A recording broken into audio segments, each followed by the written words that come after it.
Hello hi welcome to hello అన్నారు. మూడో budget ముచ్చట తీరుస్తుందా? రైళ్ల కూతలు పెరుగుతాయా తగ్గుతాయా? తెలుగు రాష్ట్రాల రైల్వేల వేదనలేంటి వెతలేంటి? ఆశల బడ్జెట్ ఆనందాలను తెస్తుందా? ఈ నెల 25న ప్రవేశపెట్టబోయే రైల్వే బడ్జెట్తో తెలుగు రాష్ట్రాల రైల్వేల పరిస్థితి ఎలా ఉండబోతోంది? రైల్వే ఉద్యోగుల జీవితాల్లో ఏమన్నా వెలుగులు నింపుతారా? ఎప్పటిలాగే ఆశల రైల్వే బండి ప్లాట్ఫామ్పై ఆగి అలా వెళ్ళిపోతుందా? అటు తెలుగు రాష్ట్రాల్లో బీజేపీ సారథులు మారుతున్నారన్న ఊహాగానాలు కూడా వినిపిస్తున్నాయి. ఇక ఈ విషయాలన్నీ మనతో మాట్లాడటానికి ఈరోజు ఎన్ఆర్ఐ గెస్ట్గా వచ్చారు బీజేపీ అధికార ప్రతినిధి రఘునందన్ రావు గారు. రఘునందన్ రావు గారితో మాట్లాడాలనుకునే వాళ్ళు స్క్రీన్పై కనిపిస్తున్న నెంబర్లకి కాల్ చేయవచ్చు. రఘునందన్ రావు గారు, వెల్కమ్ టు హలో అన్నారు. సార్, ఎప్పుడు రైల్వే బడ్జెట్ వచ్చినా సరే, అంటే ఇప్పుడు అంతకుముందు యూపీఏ కావచ్చు, ఎన్డీఏ, ఇప్పుడున్న ఎన్డీఏ అవ్వచ్చు, తెలుగు రాష్ట్రాల ప్రజలు ఆశగా ఎదురు చూడటం, తర్వాత ఉసూరు మంటం అనేది బాగా మామూలు అయిపోయింది. సో ఈసారి ఎలా ఉండబోతుంది మీ అంచనా ప్రకారం? అంటే గత కొంతకాలంగా యూపీఏ 1, యూపీఏ 2 లోపల మెజారిటీ టైం నార్త్ ఇండియాకి సంబంధించినటువంటి వాళ్ళు రైల్వే శాఖ మంత్రులుగా ఉండడం వల్ల, అది రైల్వేకి లాలు గారున్నా లేదా మమత గారున్నా, దీదీలైనా ఇంకెవరైనా ఎక్కువ శాతం వాళ్ళ సొంత రాష్ట్రాలకి నార్త్ వైపు ఎక్కువ ఇంపార్టెన్స్ ఇచ్చుకోవడానికి కొంత ప్రయత్నం జరిగినటువంటి మాట వాస్తవం. ఈసారి ఉన్నటువంటి రైల్వే శాఖ మంత్రి కొంచెం సౌత్ నుంచి ఉన్నారు కాబట్టి సౌత్కి కొంత ఇంపార్టెన్స్ పెరుగుతుందని, ప్రయారిటీస్ పెంచుతారని ఆశపడదాం. ఇక్కడ బేసికల్గా జరుగుతున్నటువంటి పొరపాటు ఎక్కడ జరుగుతుందంటే సురేష్ గారు, రైల్వే బడ్జెట్ ఫిబ్రవరి 28 లేదా 23కో బడ్జెట్ రాబోతుంది అనగానే ఫిబ్రవరి మాసం మొదలు కాగానే అన్ని రాష్ట్రాలకు వెళ్ళి ఎంపీలు పోయి మాకు ఇది కావాలి, మాకు అది కావాలి అని అడుగుతారు. రిప్రజెంటేషన్స్ ఇస్తూ ఉంటారు. కానీ దారుణం ఏంటంటే సురేష్ గారు, వాళ్ళకి తెలుసు, మీకు మాకు తెలవాల్సింది, ప్రజలకు తెలవాల్సింది అప్పటికే బడ్జెట్ ప్రిపేర్ అయిపోయి ఉంటుంది. ఫిబ్రవరి 1 తర్వాత బడ్జెట్ ప్రిపరేషన్ షురూ కాదు. అంచనాలు అప్పటికే ఎప్పటికో అయిపోతాయి. అంచనాలు అయిపోతే ఓన్లీ ప్రింటింగ్ పెండింగ్ ఉంటుంది. ప్రింటింగ్ మినహా మిగతా కార్యక్రమం అంతా పూర్తి అయిపోతుంది. ఎన్నుకోబడినటువంటి గౌరవ ప్రజాప్రతినిధులు కానీ, ముఖ్యమంత్రులు కానీ అంతా అయిపోయిన తర్వాత లాస్ట్ అవర్లో పోయి ఇక చూసినా నేను పోయి కేంద్రంకు దరఖాస్తు ఇచ్చి వచ్చినా కానీ కేంద్రం స్పందించలేదు. ఇది వాళ్ళ ప్రజలకు షో చేయడానికి అనుకోవాలి. అంటే నేను అంటున్నా బాధ్యత రాహిత్యం అంటుంది. బాధ్యత రాహిత్యం అంటుంది. నేను 2 సార్లు 3 సార్లు 5 సార్లు ఎంపీలు గెలిచిన వాళ్ళకి బడ్జెట్ ఎప్పుడు తయారవుతుంది, బడ్జెట్లో ఎప్పుడు అలొకేషన్స్ ఉంటాయి, నవంబర్ నుంచి మనం ఏ రకంగా ప్రెషర్ తెచ్చుకోవాలి, ఏ రైల్వే లైన్ గురించి ఏం అడగాలి, ఏముండదు అక్కడ. ముఖ్యమంత్రి, ప్రస్తుత తెలంగాణ ముఖ్యమంత్రి చంద్రశేఖరరావు గారు కేంద్రంలో కార్మిక శాఖ మంత్రిగా ఉన్నప్పుడు 2005 రైల్వే బడ్జెట్ లోపల తూప్రాన్ దగ్గర, మెదక్ జిల్లా తూప్రాన్ మనోహరాబాద్ దగ్గర నుంచి కరీంనగర్ జిల్లా పెద్దపల్లి వరకు ఒక 350 కోట్లతోటి రైల్వే లైన్, కొత్త లైన్ ఏర్పాటు చేస్తున్నాము, ఈ బడ్జెట్లో అలొకేషన్ చేసేసినామని చెప్పి నాటి రైల్వే శాఖ మంత్రి లాలూ ప్రసాద్ యాదవ్ గారు 2005, 2006 రైల్వే బడ్జెట్లో చదివి చెప్పినారు. మేమంతా సంతోషపడ్డాం. అబ్బా, తెలంగాణలో కూడా ఒక పెద్ద రైల్వే లైన్ వస్తుంది 200 కిలోమీటర్ల వరకు, దుబ్బాక, సిద్దిపేట, గజ్వేల్, సిరిసిల్ల, కరీంనగర్, పెద్దపల్లి, జగిత్యాల ఇట్లా పోతే ఆ చివరి దాకా ఒక 10-15 నియోజకవర్గాల్లో, తెలంగాణ నియోజకవర్గాల్లో రైలు కూత వినబడబోతుందని సంతోషపడ్డాం. 2005, 2006 రైల్వే బడ్జెట్లో 350 కోట్లు అలొకేట్ చేసినటువంటి ఆ రైల్వే లైను ఈరోజు ముఖ్యమంత్రి గారు 20 నెలలు పూర్తి అయినప్పటికీ కూడా 20 ఇంచుల మట్టి తీయలేదు అక్కడ. కనీసం సర్వే ఒకటి పూర్తి అయింది అని చెప్పి మమ అనిపించినారు తప్పితే 2005, 2006 నుంచి 2015, 2016 రైల్వే బడ్జెట్ దాకా వచ్చినాం మనం. 10 సంవత్సరాలు అయింది. ఎందుకు ఇలా జరుగుతుంది అంటారు? అంటే ఇక్కడ మనకున్న నాయకుల లోపం అనుకోవాలా, లేకపోతే జనరల్గానే వాళ్ళు ఇచ్చిన మాటని రైల్వే బడ్జెట్లో కేటాయించిన తర్వాత కూడా అమలు చేయకపోవడం కేంద్ర ప్రభుత్వం వైఫల్యం అనుకోవాలి. యూపీ అవ్వచ్చు, ఇప్పుడు ఎన్డీఏ అవ్వచ్చు. ఒక కొత్త రైల్వే లైన్ వేయాలంటే ల్యాండ్ ఎక్విజిషన్ ముందు జరగాలి సురేష్ గారు. ల్యాండ్ ఎక్విజిషన్కి వచ్చేసరికి land acquisition is the subject of state government అండి. రాష్ట్ర ప్రభుత్వం భూసేకరణ జరిపి హద్దులు ఫిక్స్ చేసి రైల్వే లైన్ వేయండి అని అంటే అప్పుడు కేంద్ర ప్రభుత్వం తన పని ప్రారంభిస్తుంది. కానీ బాధాకరమైన విషయం ఏంటంటే, రాజశేఖర రెడ్డి గారు ముఖ్యమంత్రి ఉన్నప్పుడు పులివెందుల నుంచో ఇడుపులపాయ నుంచో బెంగళూరు వరకు రైల్వే లైన్ వేసుకోవాలనుకుంటే ఆయన ఆ పనిని 2 సంవత్సరాల్లో కంప్లీట్ చేసుకున్నాడు.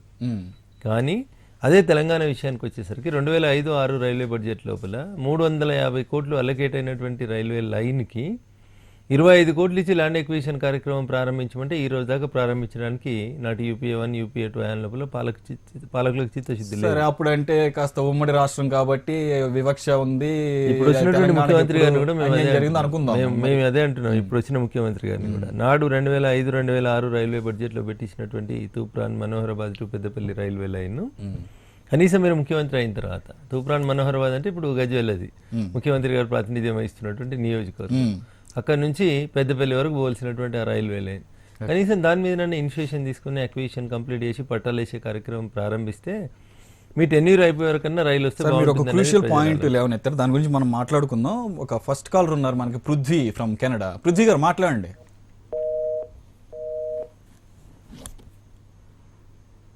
సారీ సార్, కట్ అయింది. Right sir. సో అంటే ఆల్రెడీ 2 సంవత్సరాలు అయింది తెలంగాణ రాష్ట్రం సిద్ధించిన తర్వాత, అయినా కూడా పరిస్థితి ఏం మారలేదని మీరు అంటున్నారు. అంటే ఇక్కడ ప్రభుత్వ లోపం కూడా ఉంది ల్యాండ్ ఎక్విజిషన్ కంప్లీట్ చేయడంలో కానీ అని చెప్పేసి మీరు అంటున్నారు అంతే.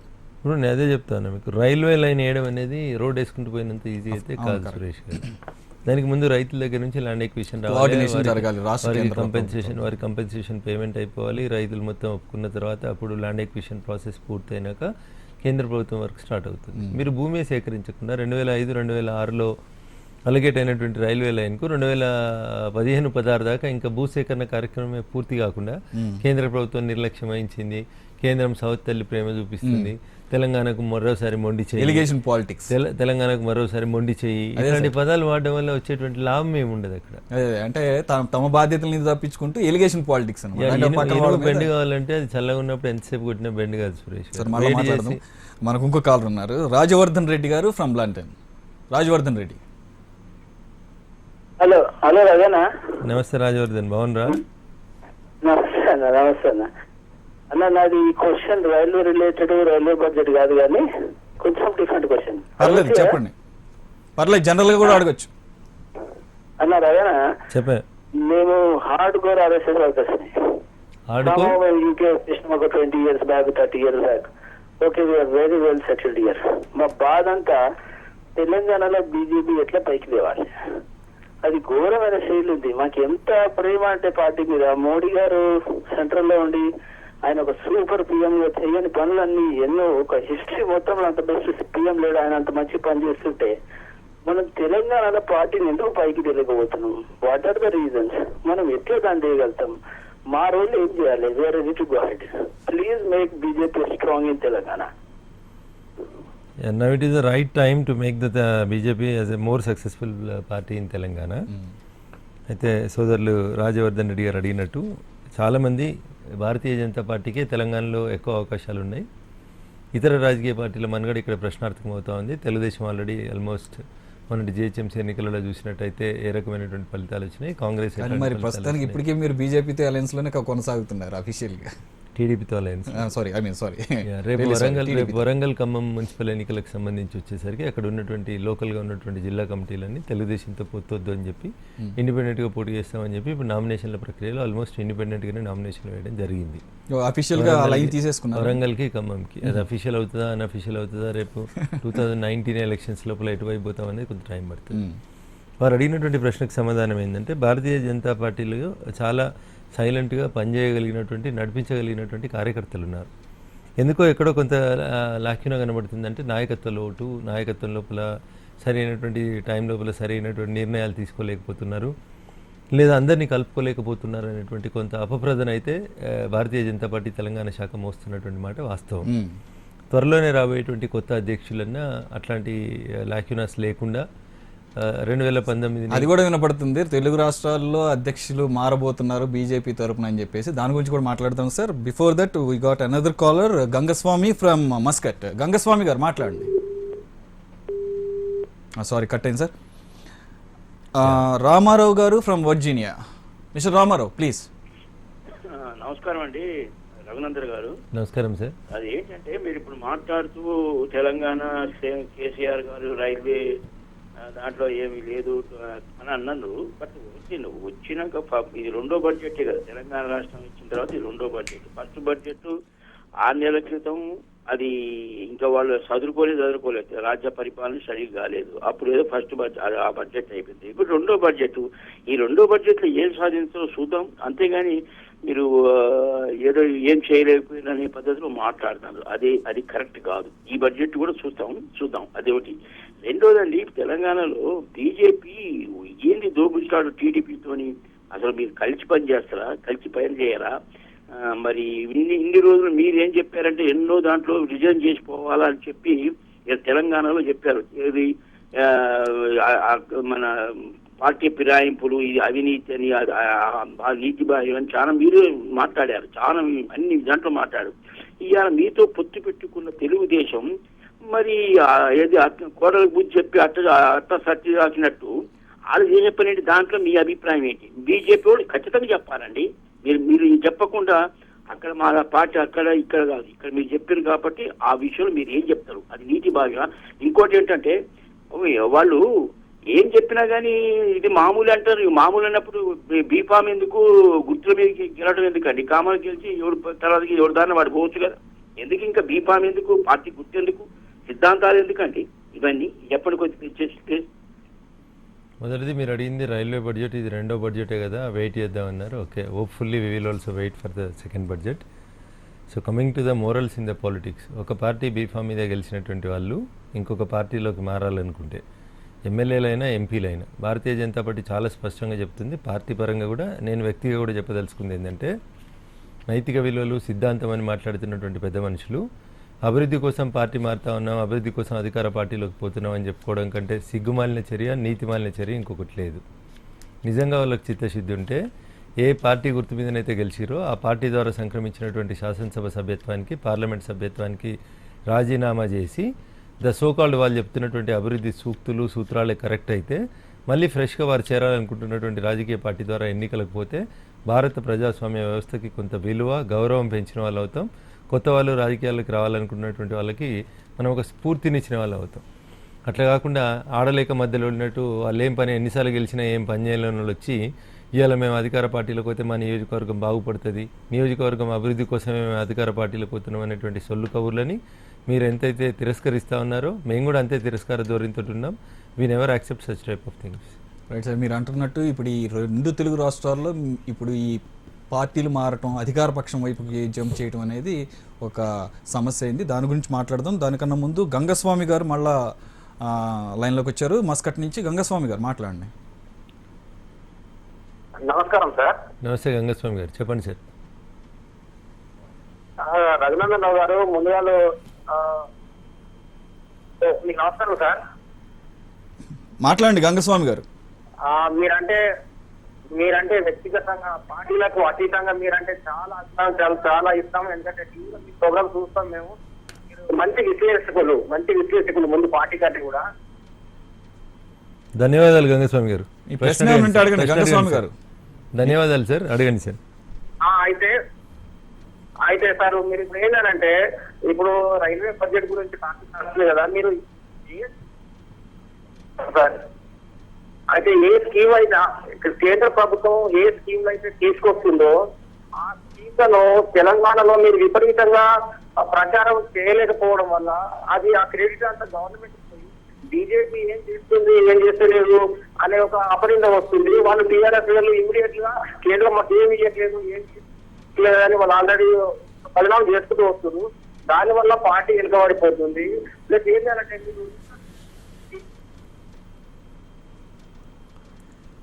మీరు చెప్పింది కొంతవరకు కరెక్ట్ గంగస్వామి గారు. కొందరేమో ప్రచారం ఎక్కువ పని తక్కువ ఉన్నారు. కేంద్ర ప్రభుత్వం ఏమో పని ఎక్కువ చేస్తుంది, ప్రచారం తక్కువ చేసుకుంటా ఉంది. తెలుగు రాష్ట్రాల విషయానికి వచ్చినప్పుడు, తెలంగాణ విషయానికి వచ్చినట్లయితే ఇక్కడ ఉన్నటువంటి ముఖ్యమంత్రి గారు కానీ మంత్రులు కానీ ఒక ప్రత్యేకమైనటువంటి శాఖ పెట్టుకున్నారు. ఒక మంత్రి ఏమో కేవలం తెలుగుదేశం పార్టీని డ్యామేజ్ చేయడానికి మాత్రమే రోజు ప్రెస్ మీట్లు పెడతాడు. ఇంకొక మంత్రి ఏమో కేవలం కేంద్ర ప్రభుత్వాన్ని బదనాం చేయడానికి, నరేంద్ర మోదీ గారిని విమర్శించడానికి మాత్రమే పోర్ట్ఫోలియోలు పెట్టుకుంటారు. 68,000 ఇండ్లు మంజూరు చేసింది కేంద్ర ప్రభుత్వం తెలంగాణ రాష్ట్రానికి. దేశంలోనే దాదాపు రెండో హైయెస్ట్ స్టేట్గా తెలంగాణ ఉంది. వాటిని కట్టండి బాబు అంటే అవి కట్టడం చేత కాదు. ఇప్పటిదాకా వాళ్ళు కంప్లీట్ చేసినవి కేవలం 396 ఇండ్లు మాత్రమే. ఆ 396 ఇండ్లను బూచిగా చూపెట్టి మొత్తం ప్రతి ఒక్కరికి డబుల్ బెడ్రూమ్ ఇల్లు ఇస్తామంటే మొన్న 3 రోజులలో రంగారెడ్డి జిల్లా కలెక్టర్ కార్యాలయంలో డబుల్ బెడ్రూమ్ ఇల్లుకు దరఖాస్తు చేసుకున్నటువంటి లబ్ధిదారుల సంఖ్య దాదాపు 70,000 ఉంది. అంటే ప్రజలలో మనం ఎంత ఆశ కల్పిస్తున్నాం, ప్రజల అవసరాలని ఎంత వీక్నెస్గా వాడుకుంటున్నాం అనేది ఒకసారి మనం ఆలోచించుకోవాల్సినటువంటి అవసరం ఉంటుంది. వారు చెప్పినట్టు తెలంగాణ కేంద్ర ప్రభుత్వం చాలా చేసింది, కానీ చెప్పుకోవడానికి కొన్ని ఇబ్బందులు ఎందుకు వస్తూ ఉన్నాయి అని అంటే మళ్ళీ రకరకాలైనటువంటి సమస్యలు. దాంట్లో ఒకటి మీరు కొంతవరకు చెప్తున్నట్టు కొంత సమర్థవంతంగా మనం చెప్పుకోలేకపోతున్నాం అనేది వాస్తవం. తెలంగాణకు హార్టికల్చర్ యూనివర్సిటీ ఇచ్చినాం, తెలంగాణకి ఎయిమ్స్ ఇచ్చినాం, తెలంగాణకి కొత్తగా వచ్చినటువంటి బస్సుల కొనుగోలు విషయానికి వచ్చినప్పుడు 250 కొత్త బస్సులు ఇచ్చినాం. ఎవరు అడగకముందే తెలంగాణలో మూతపడ్డటువంటి ఐడిపిఎల్ పునరుద్ధరణకి 1950 కోట్లు ఇచ్చి పార్లమెంటరీ ఎంపీల కమిటీ ఒకటి వేయడం జరిగింది. యాదాద్రి థర్మల్ పవర్ ప్రాజెక్టు కోసం అని చెప్పి 16,000 కోట్ల రూపాయలు చెక్ ఇచ్చిపోయినారు ఒకటేసారి. అయితే కవితమ్మ కానీ కేటీఆర్ కానీ అనేక సందర్భాల్లో అనేది ఏంటంటే ఇవన్నీ మేము పోరాడితే పార్లమెంటులో మేము గగ్గోలు పెడితే వచ్చినటువంటి మేము పోరాడి తెచ్చుకున్నాము, అసలు ఇవ్వకపోతే మేము మెడలోంచి ఇక ఆడ పందాలో ఉంటుంది, ఆ పందాలోనే మాట్లాడుతున్నారు. ఇప్పుడు తెలంగాణ రాష్ట్ర సమితి నాయకులు కవిత గారు, రామారావు గారు వారు గమనించాల్సింది ఏంటంటే వారు అడగకంటే ముందే హార్టికల్చర్ యూనివర్సిటీ వచ్చింది. కేంద్రము మీరు అడిగినా అడగకున్నా మా బాధ్యతగా విభజన చట్టంలో ఉన్నటువంటి అంశాలని నెరవేర్చడంతో పాటు నరేంద్ర మోడీ గారు ఒక మాట చెప్పినారు, భారతదేశం బాగుపడాలంటే నరేంద్ర మోడీ గారు ఒకరు బాగుపడితే బాగుపడదు, ఒక గుజరాత్ బాగుపడితే బాగుపడదు. 29 రాష్ట్రాలకు కెప్టెన్గా ఈ దేశం ముందుండాలి, ఈ దేశం బాగుండాలంటే టీమ్ స్పిరిట్ ఉండాలి. 29 రాష్ట్రాల్లో సమానమైనటువంటి అభివృద్ధి జరిగినప్పుడే ఈ దేశం సమగ్రంగా అభివృద్ధి చెందుతుంది అని నరేంద్ర మోడీ గారు చెప్పినారు. దానికి ఒకరు వచ్చి నాకు భాష బాగా వస్తుంది కాబట్టి నేను మెడల్ వంచి తెచ్చుకుంటా అని, ఇంకొకరు తెలంగాణ భారతదేశంలో లేదా అని, నోరే కదా నాలుకనే కదా ఎటైనా మాట్లాడగలుగుతాం అంటే వాళ్ళకంటే గొప్పగా మేము మాట్లాడగలుగుతాం. కానీ there is certain things to be followed. అక్కడ ఆగితే బాగుంటుంది అనేది మా ఉద్దేశం.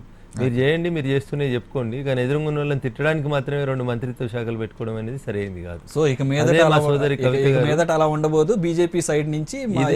అదే మా కవిత గారు ఏమంటారంటే నరేంద్ర మోడీ గారు ఆహ్వానిస్తే మేము కేంద్ర కేబినెట్ లో చేరడానికి సిద్ధంగా ఉన్నామంటారు. నరేంద్ర మోడీ గారు పిలిస్తే రేపంటే రేపే చేరుతామంటారు.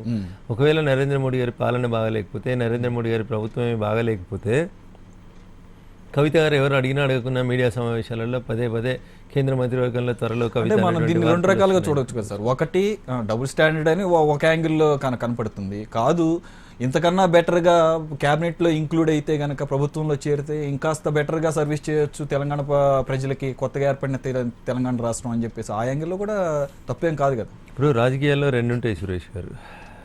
రాజకీయ నాయకులు ఎప్పుడు కూడా ఏం ఆలోచిస్తారంటే మీతో మేము పొత్తు పెట్టుకోవడం వల్ల మాకేమైనా లాభం ఉంటుందా, మీరు వైట్ ఎలిఫెంట్ అవుతారా, మాకు నిజంగా మీ వల్ల మాకు లాభం ఉంటుందా అనేది ఆలోచించుకోవాలి. యాజ్ ఇట్ ఈజ్ ఈరోజు కేంద్ర ప్రభుత్వం పరిస్థితి ఆలోచిస్తే సొంతంగానే భారతీయ జనతా పార్టీ 288 సీట్లు గెలుచుకుంది. మిత్రపక్షాలతో కలిసి ఎన్డీఏ భాగస్వామ్యంగా మాకున్నాయి 335 సీట్లు ఉన్నాయి. ఈరోజు కొత్తగా టీఆర్ఎస్ని కలుపుకొని వాళ్ళకి మంత్రి పదవులు ఇవ్వడం వల్ల మాకు వచ్చేది ఏముంటుంది? In what way BJP is going to gain? రాజ్యసభలో ఏమైనా మాకు లాభం జరుగుతుంది అని అనుకుందాం అనుకోండి ఒక్క నిమిషానికి. వారికి అక్కడ ఉంది ఒకడే ఒకరు కదా రాజ్యసభ సభ్యుడు కూడా. సో మీరు మాకు భారం అవుతున్నారు చెప్తే మీరు మాకు ఏ రకంగా ఉపయోగపడతారు? సో 2019లో ఉపయోగపడతారని ఎవరన్నా మీలాంటి వాళ్ళు ఆశావాదులు ఎవరని చెప్తారేమో. 2019లో ఎవరెక్కడ ఉంటారు? రాజు ఎవరు, రంగడు ఎవరు, పరిస్థితి ఉండేది. ఎవరి పరిస్థితి రీసెంట్ గా ఒక మీడియా సంస్థ చేసిన సర్వేలో అఫ్కోర్స్ ఇప్పటికీ స్ట్రాంగ్ గానే ఉంది బీజేపీ, అలాగే ఎన్డీఏ కూటమి 330 నుంచి 285కి పడిపోయింది. సో ఇంకా 2 years. ఇప్పుడు చాలా కాలం మీడియాలో పనిచేసి వచ్చినటువంటి ఒక వ్యక్తిగా మీడియా ఎప్పుడు ఏ సందర్భంలో ఎవరిని ఎందుకు ఎత్తుకుంటుంది, ఎవరిని ఎందుకు ఎత్తేస్తా ఉంది అనేటువంటి విషయంలో ఇది చర్చించడానికి సరైనటువంటి ప్లాట్ఫామ్ కాదని నేను అనుకుంటాను. ఎవరి అవసరాలు వాళ్ళకు ఉంటాయి. ఇండియా టుడేకి ఉండేటువంటి అవసరాలు India today premature to come to a conclusion or to do all these surveys అంటారు. Sir let them do their job. Honestly we agree. వారు ఇచ్చినటువంటి సర్వేల్ని మేము డినే చేయదలుచుకోలేదు, అది వారి డ్యూటీ. ఇప్పుడు 2 సంవత్సరాల క్రితం ఉన్నటువంటి పరిస్థితులే మీకు ఉండాలని రూల్ ఏం లేదు. అలాగే దేశంలో కూడా అటువంటి వాతావరణమే, అటువంటి అట్మాస్ఫియర్ కంటిన్యూ అవుతుంది, అదే కాన్ఫిడెన్స్ ఎన్డీఏ మీద ఉందని చెప్పేసి అనుకోవడానికి కూడా లేదు. So it changes time to time. Maybe దాంట్లో భాగంగా of course still you are the leading position. Politics are always dynamic boss. Stagnant ఉండే 2+2 4 ఎప్పుడు కాదు పాలిటిక్స్ లోపల. 2+2 8 కూడా కావచ్చు, 2+2 0 కూడా కావచ్చు. That is politics. ఈ రోజు చాలా గొప్పగా ఉంది అనుకున్నటువంటి రాజకీయ పార్టీ రేపటికల్లా ఎందుకు పనికి రాకుండా పోతుండొచ్చు. 2014 ఎన్నికల కంటే ముందు చాలా పెద్ద కనబడేటువంటి పార్టీలు 2014 ఎన్నికల తర్వాత అంతర్ధానం అయిపోతున్నాయి. దేశ స్వాతంత్ర సంగ్రామంలో మేము ఉంటేనే దేశం స్వాతంత్రం వచ్చింది, మేమే ఈ దేశాన్ని ఇంతకాలం గొప్పగా పరిపాలించుకున్నాం అనేటువంటి చెప్పిన పార్టీ కనీసం ప్రతిపక్ష హోదాను కోల్పోయింది. That is the spirit of democracy. Bharat ఒక కాలర్ ఉన్నారు న్యూయార్క్ నుంచి. భరత్ గారు మాట్లాడండి. రంగనందన్ అన్న, ఉద్యమ బిడ్డ అన్న, నమస్తే అన్న. నమస్తే భరత్ గారు, బాగున్నారా? బాగున్నానన్న. చెప్పండి అన్న. తెలంగాణ కోసం మీరు చాలా పోరాటం చేసిండ్రు, చాలా ఫైట్ చేసిండ్రు, చర్చలలో పాల్గొన్నారు, మళ్ళీ జిల్లా అధ్యక్షుడిగా పనిచేశారన్న. మీరు బయటకు వచ్చేసి ఈ విధంగా ఎందుకంటే తెలంగాణ ద్రోవులు, తెలంగాణ కోసం ఎటువంటి పని చేయని వాళ్ళు కూడా అంటే ఎమ్మెల్సీలు, ఎమ్మెల్యేలు, మినిస్టర్లు అయ్యి రోజుకొక బుక్కకారు పోస్టులు అందుకున్న సమయంలో మీకు ఇలా చూడడం మీ తేజస్సు కూడా తగ్గిపోయింది అన్నయ్య. మీరు ఏమైనా కానీ మీకు మంచి పోస్టు బీజేపీలో కూడా రావాలని, అంటే పార్టీ మారాలని మన ఉద్దేశం కాదు. మీరు ఎక్కడైనా మీలాంటి వర్కర్, అంటే మీలాంటి వర్కర్ కు న్యాయం జరగాలనేది అనుకుంటున్నాను. చాలా మంది, కొంతమంది మీరు బయటకు వచ్చారు కదా, ఆ కొంతమందిలో మీరు చాలా, అంటే నేను రావణ్ అన్నయ్య కానీ మీరు కానీ చాలా నష్టపోయారని మేము అనుకుంటున్నాం అన్నయ్య. మీరు ఎట్టి పరిస్థితుల్లో బీజేపీలో ఉన్నా కానీ మంచి ఒక పోస్టులు ఉండాలని మేము కోరుకుంటున్నాం అన్నయ్య. ఇంకొకటి ఏంటంటే, మీరు ఈ టీఆర్ఎస్ ఈ దొరలది ఎన్ని రోజులు సాగదు, దానికి మీరు ఫైట్ చేస్తూ ఉండాలి. ఇంకొకటి ఏంటంటే, నెక్స్ట్ టైం బీజేపీకి కూడా అవకాశాలు ఉంటాయి కాబట్టి ఆ వైపుగా వెళ్ళాలన్నయ్య. Thank you Bharat. వ్యక్తిగతంగా మీకు నా మీద ఉన్నటువంటి అభిమానానికి ధన్యవాదాలు. తెలంగాణ రాష్ట్ర సాధనే లక్ష్యంగా పుట్టినటువంటి తెలంగాణ రాష్ట్ర సమితిలో ఏప్రిల్ 27, 2001 నుంచి మేము మా రాజకీయ జీవితాన్ని ప్రారంభించినాం. ఆ రోజు ఎమ్మెల్యేలు అవుతామనో ఎంపీలు అవుతామని అని అనుకోలేదు. కేవలం తెలంగాణకి జరుగుతున్నటువంటి నష్టాలు, ఒక చదువుకున్నటువంటి వ్యక్తిగా, ఈ ప్రాంత బిడ్డగా, ఈ ప్రాంతానికి కొంత న్యాయం జరుగుతుందేమో మనం పోరాటంలో ఉంటే అనేటువంటి ఒక మంచి ఆలోచనతో పోరాటంలోకి వచ్చినాం. చాలామంది కేసీఆర్ గారి ఇన్స్పిరేషన్స్ కావచ్చు, కేసీఆర్ గారు ఇచ్చినటువంటి ప్రసంగాల వల్ల కావచ్చు, నాలాంటి వాళ్ళు చాలామంది కొత్తగా రాజకీయాల్లోకి వచ్చినారు, చాలామంది కష్టపడ్డారు. అయితే ఈ సందర్భంగా నేను ఈ వృత్తిలోకి వచ్చే కంటే ముందు కొంతకాలం టీచర్ కూడా పనిచేసిన భరత్. చీమలలో 2 రకాలైనటువంటి చీమలు ఉంటాయని సైన్స్లో చెప్తారు భరత్. కొన్ని చీమలు ఏంటంటే పొద్దున్న లేస్తే కూలి పని చేసినట్టు రోడ్డు మీదకి వెళ్ళి ఒక్కొక్క చక్కెర గింజని, ఒక్కొక్క బియ్యం గింజని కష్టపడి సేకరించి తీసుకొచ్చి పుట్టలో పెడితే పుట్టలో కొన్ని రాణి చీమలని ఉంటాయి. అవి ఎప్పుడు they will not come out from that place, అవి అక్కడే ఉంటాయి. ఈ చీమలు కార్ల కింద, బస్సుల కింద, నీళ్ళ కింద, మీలాంటి వాళ్ళ కాళ్ళ కింద, నాలాంటి వాళ్ళ కాళ్ళ కింద పడి నలిగిపోయి ఒక్కొక్క గింజ తీసుకొచ్చి పుట్టలో పెడితే రాణి చీమలు వాటిని ఎంజాయ్ చేస్తూ ఉంటాయి అన్నట్టు, ఎప్పుడు ఎండకు, వానకు, నీళ్లకు బయటికి రాకుండా. అట్లా తెలంగాణ రాష్ట్ర సాధన కోసం జరిగిన పోరాటంలో మేమంతా కూలీ చీమలం అనుకుంటే, కొంతమంది రాణి చీమలు, తెలంగాణ ద్రోహులు అయినటువంటి వ్యక్తులు వీళ్ళు వచ్చి ఆ బుగ్గకారుల కోసం మళ్ళీ మమ్మల్ని విమర్శించడం అనేది నిజంగా బాధాకరమైనటువంటి విషయం. తెలంగాణ ఉద్యమంలో, తెలంగాణ పోరాటంలో ఖచ్చితంగా మేమంటూ తెలంగాణ కోసం చేసిన పోరాటాన్ని తెలంగాణ ప్రజలు గుర్తుంచుకుంటారు. భవిష్యత్తులో మీ అందరి ఆశీస్సులతోటి మంచి స్థానానికి వస్తే ఖచ్చితంగా తెలంగాణకి ఇంకా మరింత మెరుగైనటువంటి సేవ చేసేందుకైతే ఖచ్చితంగా ప్రయత్నం చేస్తాం. మీరు చెప్పిన తర్వాత చీమలు కాదు, మాకు మళ్ళీ గుర్తొచ్చింది. సరే సార్, ఇప్పుడు అతను అడిగినట్టే బీజేపీలో మీ ఫ్యూచర్ రోల్ ఎలా ఉండబోతుంది? అసలు ఇప్పుడు ఒక టాక్ వినపడుతుంది, 2 తెలుగు రాష్ట్రాల్లోనూ అధ్యక్ష పదవులు వేరే వాళ్ళకి ఇచ్చే అవకాశం ఉందని చెప్పేసి, అధ్యక్ష స్థానాలు, నాయకత్వ మార్పుకైతే పూర్తి సమయం ఆసన్నమైంది 2 తెలుగు రాష్ట్రాల లోపల కూడా. కాశ్మీర్ నుంచి కన్యాకుమారి దాకా మోనోపలిగా దాదాపు 2.5 దశాబ్దాల తర్వాత ఏ రాజకీయ పార్టీకి రానంత అబ్జల్యూట్ మెజార్టీ తీసుకొచ్చినటువంటి నరేంద్ర మోడీ గారి నాయకత్వంలో కూడా, జాతీయ అధ్యక్షుడు అమిత్ షా గారి నాయకత్వం లోపల కూడా, అటు తెలంగాణలో కానీ ఇటు ఆంధ్రప్రదేశ్లో కానీ భారతీయ జనతా పార్టీ ఆశించిన రీతిలో ఫలితాలు సాధించలేదు. ఇది ఓన్లీ 2 తెలుగు రాష్ట్రాల్లోనే తీసుకుంటున్నారు, లేకపోతే జాతీయ స్థాయిలో ఒక ప్రిన్సిపల్ లాగా పెట్టుకొని ఎక్కడెక్కడైతే వీక్ గా ఉందో పార్టీ, పర్టికులర్గా సౌత్ ఇండియాలో BJP from the beginning week. Narendra Modi గారు ఎన్నికల కంటే ముందు భారతీయ జనతా పార్టీ ఇచ్చినటువంటి స్లోగన్ మిషన్ 272+, దాన్ని రీచ్ కావడం లోపల ప్రతి కార్యకర్త ఆసేతు హిమాచలం కృషి చేశారు. టార్గెట్ ఏదైతే ఫిక్స్ చేశారో దాన్ని అచీవ్ చేసినారు. ఇప్పుడు భారతీయ జనతా పార్టీ పెట్టుకున్నటువంటి టార్గెట్ సంస్థాగతంగా కాదు, మిషన్ 7 స్టేట్స్ అని మేము ఒక టార్గెట్ పెట్టుకున్నాం. Okay, sorry. దాంట్లో తెలంగాణ ఒకటి, ఆంధ్రప్రదేశ్ ఒకటి, అస్సాం ఒకటి, వెస్ట్ బెంగాల్ ఒకటి, తమిళనాడు ఒకటి, ఇట్లా 7 రాష్ట్రాలను ఐడెంటిఫై చేసి 7 రాష్ట్రాలు. కేరళ కూడా మీరు, కేరళలో మొన్న శశి థరూర్ గారు గెలిచింది, మా మీద 5,000 notes తోటి ఏదో గెలిచినట్టున్నారు. ఎక్కడైతే భారతీయ జనతా పార్టీ సంస్థాగతంగా, ఎన్నికల పరంగా, లేకపోతే రిజల్ట్ పరంగా వీక్గా ఉందో ఆ 7 రాష్ట్రాలను ఐడెంటిఫై చేసి త్వరలోనే ఎన్నికలు రాబోయేటువంటి 7 రాష్ట్రాల్లో ఖచ్చితంగా మిషన్ 7 స్టేట్స్ పేరిట మనం మూలాల్లోకి వెళ్లాల్సిందే, కార్యకర్తల్ని గ్రౌండ్ నుంచి తయారు చేసుకోవాల్సిందే. మిషన్ 7లో 2 తెలుగు రాష్ట్రాలు కూడా ఉన్నాయి కాబట్టి ప్రత్యేకంగా ఎక్కడైతే పార్టీ బలహీనంగా ఉంది, సంస్థాగతంగా నిర్మాణం చేసుకోవాల్సిన అవసరం ఉంది, నెక్స్ట్ ఎన్నికల క్యాడర్ని సిద్ధం చేసుకోవాల్సిందో ఆ మిషన్ 7 స్టేట్స్ని ఆల్రెడీ పార్టీ జాతీయ నాయకత్వం ఐడెంటిఫై చేసింది. వచ్చే ఎన్నికలకు ఈ 7 స్టేట్స్ని ప్రిపేర్ చేయడానికి కొత్త నాయకత్వాన్ని ప్రమోట్ చేసేటువంటి ఆలోచనగా భారతీయ జనతా పార్టీ జాతీయ నాయకత్వం ఉన్నమాట వాస్తవం. సార్, మనకు ఒక కాలర్ ఉన్నారు, వెంకట్ ఫ్రమ్ షికాగో. వెంకట్ గారు మాట్లాడండి. రఘునందన్ గారు నమస్కారం అండి. నమస్తే వెంకట్ గారు, బాగున్నారా? బాగున్నాను సార్. మీది ఇంటర్వ్యూస్ అప్పుడప్పుడు చూస్తూ ఉంటాను. నాకు మీ అంటే అనలైజేషన్ అది చాలా బాగా నచ్చింది, మీరు బాగా అనలైజ్ చేస్తారు. Thank you sir. మన లాంటి అంటే అనలైజేషన్ పవర్ ఉన్న వాళ్ళకు ఒక చిన్న అంటే నా రిక్వెస్ట్ అండి ఏంటంటే, ఈ యూనివర్సిటీస్లలో యాంటీ నేషనల్ ఎవరైతే ఉన్నారో వాళ్ళ గురించి చర్చలని ఏదో మేము గొప్ప చేస్తున్నాం అని చెప్పేసి ఆ పేరు మీద వాళ్ళను సపోర్ట్ చేయడము, ఒకవైపు ఏమో సైనికులు చనిపోతూ ఉంటారు, ఇటువైపు ఏమో వాళ్ళకి సపోర్ట్ గా టెర్రరిస్టులకు సపోర్ట్ గా వీళ్ళు మాట్లాడుతూ ఉంటారు. అది అంటే మన లాంటి జాతీయ భావాలు ఉన్న వాళ్ళకి చాలా బాధ కలిగిస్తుంది కదా. మరి అట్లాంటి అంటే ఇప్పుడు రాహుల్ గాంధీ కూడా సపోర్ట్ చేస్తూ ఇవాళ ఏదో మాట్లాడినట్టు నేను చూశాను. ఏంటంటే ఎట్లా వీటిని ఎట్లా చేయాలి, అంటే రాజకీయంగా ఎట్లా ఎదుర్కోవాలి వీళ్ళని? అంటే బేసికల్గా మీరు అడిగినటువంటి ఇష్యూలో రెండు విషయాల్ని మనం గమనంలోకి తీసుకోవాలి సార్. ఒకటి, ఇక్కడ జరుగుతున్నటువంటి ఏ చర్య అయినా భారతీయ జనతా పార్టీ అధికారంలో ఉంది కాబట్టి మేము కమ్యూనిస్టులం, మేము సిద్ధాంతపరంగా భారతీయ జనతా పార్టీ చేసేటువంటి ప్రతి చర్యను వ్యతిరేకిస్తాం. పేదోళ్లకు జనధన ఖాతాలు తీసుకున్నాం, మేము వ్యతిరేకిస్తాం. పేదోళ్లకు 12 రూపాయలు కడితే ఇన్సూరెన్స్ ఇస్తే 2 లక్షలు కూడా మేము వ్యతిరేకిస్తాం. భారతీయ జనతా పార్టీ చేసింది కాబట్టి మేము ఎర్ర జెండా వాళ్ళం కాబట్టి భారతీయ జనతా పార్టీ చేసే ప్రతి కార్యక్రమాన్ని వ్యతిరేకిస్తాం. ఇది కమ్యూనిస్టుల సిద్ధాంతం. ఇంకా కాంగ్రెస్ పార్టీ విషయానికి వస్తే సిద్ధాంతాన్ని కాంగ్రెస్ పార్టీ చాలా కాలం క్రితమే పక్కన పెట్టింది. నేను మళ్ళీ చెప్తా ఉన్నాను, భారతీయ జనతా పార్టీ అధికారంలో ఉంది. భారతీయ జనతా పార్టీకి ప్రపంచ దేశాల్లో నరేంద్ర మోడీ గారి ద్వారా ఒక గుర్తింపు వస్తూ ఉంది. నరేంద్ర మోడీ గారు అధికారంలోకి వచ్చినాక గతంలో మన్మోహన్ సింగ్ గారి గురించి రాసినట్టు తోలుబొమ్మ ప్రధాని అని రాసేటువంటి ధైర్యం ఏ పత్రికకి ఏ ఛానల్కు లేనటువంటి పరిస్థితి.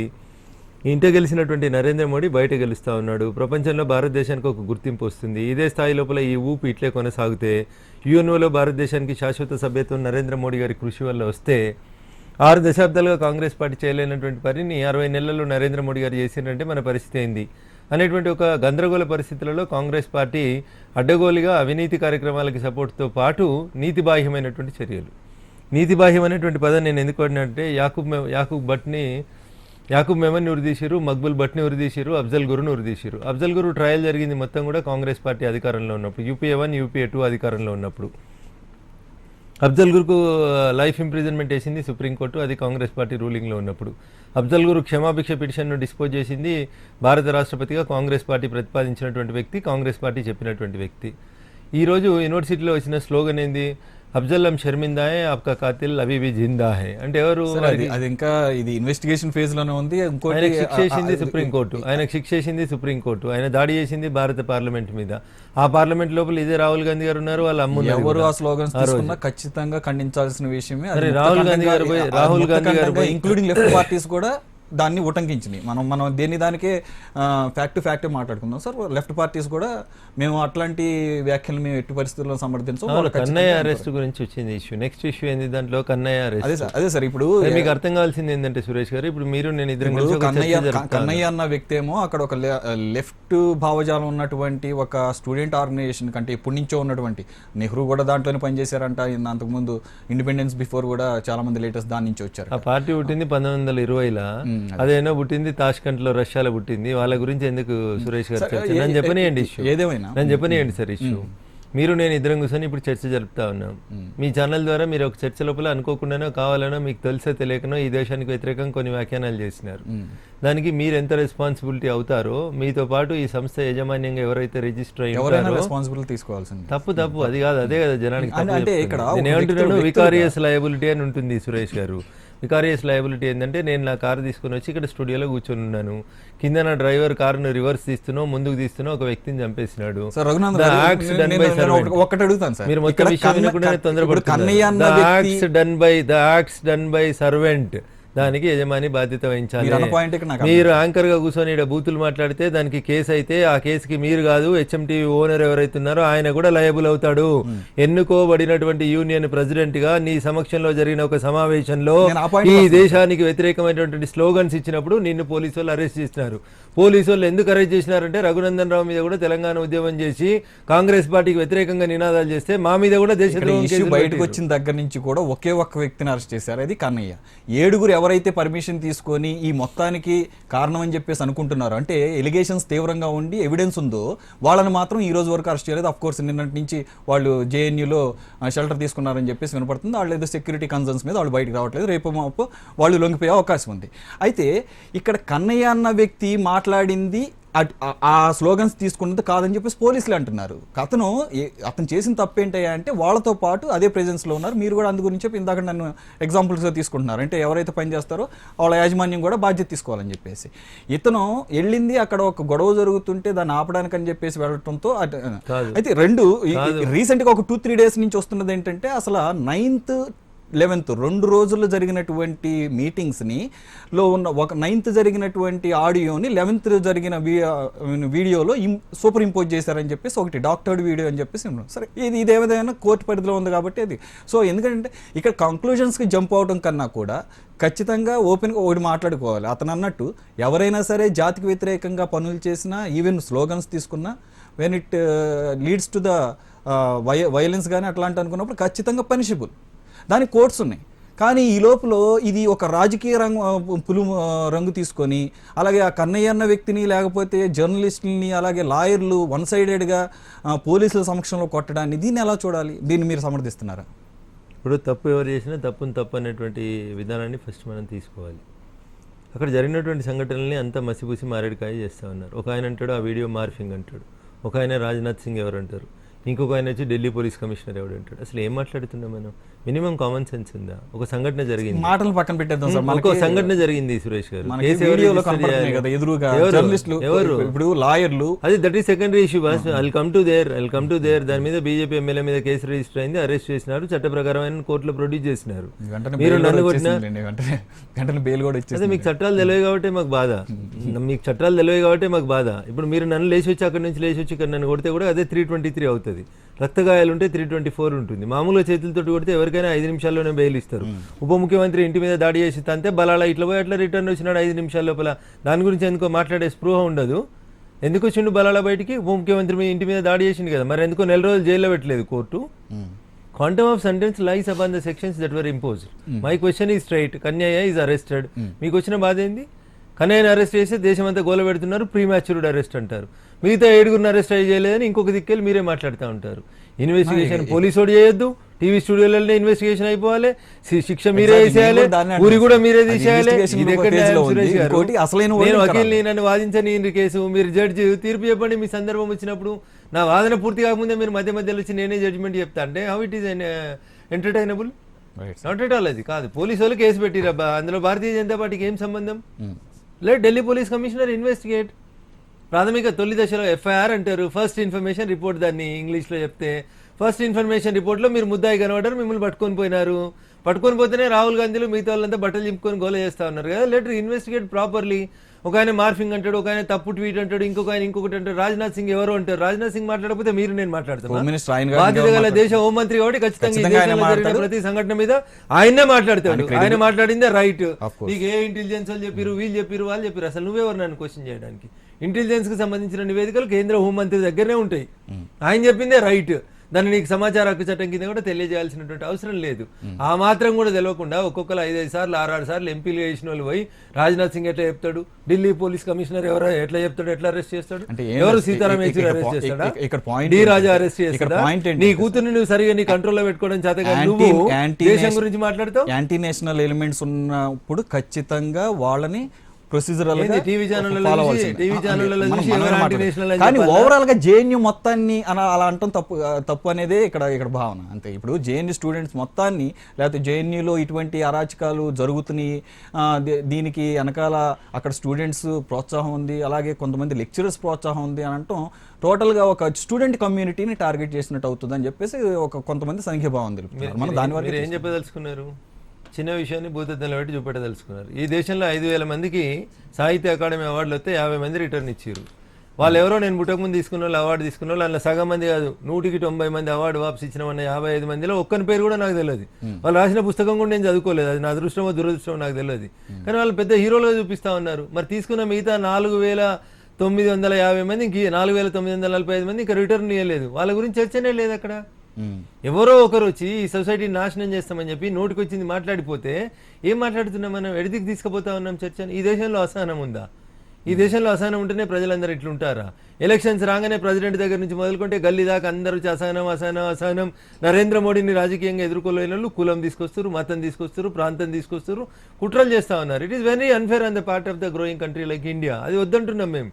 నిజంగా తప్పు జరిగింది, జరగలేదు, కన్నయ్య పిటిషన్ కోర్టులో ఉంది, let the court decide, let the police decide.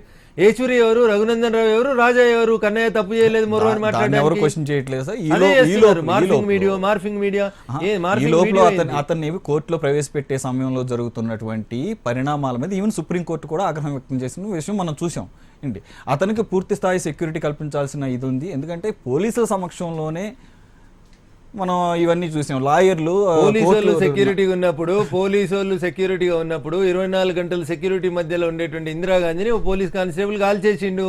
How can you imagine that something will go wrong అనేది? చుట్టూ 10 మంది పోలీసు వాళ్ళు ఉన్నప్పుడు నీలాంటి నేను రిపోర్టర్ అని చెప్పి ఒక నిమిషం మిత్రమా, భారతదేశం కాదు అమెరికా ప్రెసిడెంట్ గా జార్జ్ బుష్ ఉన్నప్పుడు కూడా మీడియా మిత్రులు సమావేశం చేస్తే నీలాంటి నాలాంటి లేచి బూట్ ఇసిరేసినాడు.